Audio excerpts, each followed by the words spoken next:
In a secret room in Paris, there are many butterflies. None of them have names. But let's call this one Alex. Welcome to the Miraculous Guide to Akumas.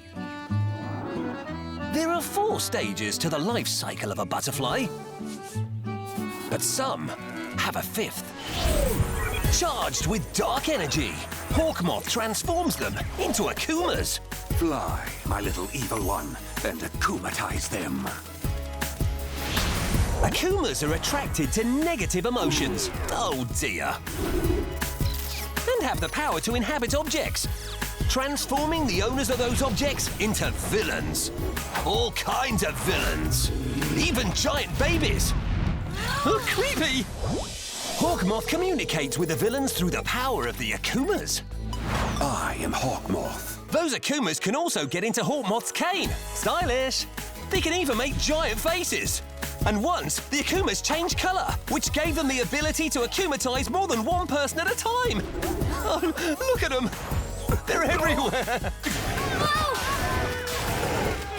Yeah! So far, Ladybug and Noir have defeated the Akumatized villains. Ooh! Time to de-evilize! Transforming their Akumas! Gotcha! Back into butterflies! Bye, little butterfly. Alex! No one knows where Alex and his buddies go. Perhaps they retire to the countryside.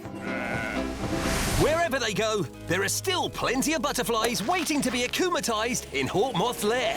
And as Hawkmoth pursues ultimate power, the fate of his Akumas remains unknown. Could Hawkmoth run out of Akumas? And just what is he planning to do with them next? To follow the story of the Akumas, keep watching Miraculous, Tales of Ladybug and Noir on Disney Channel.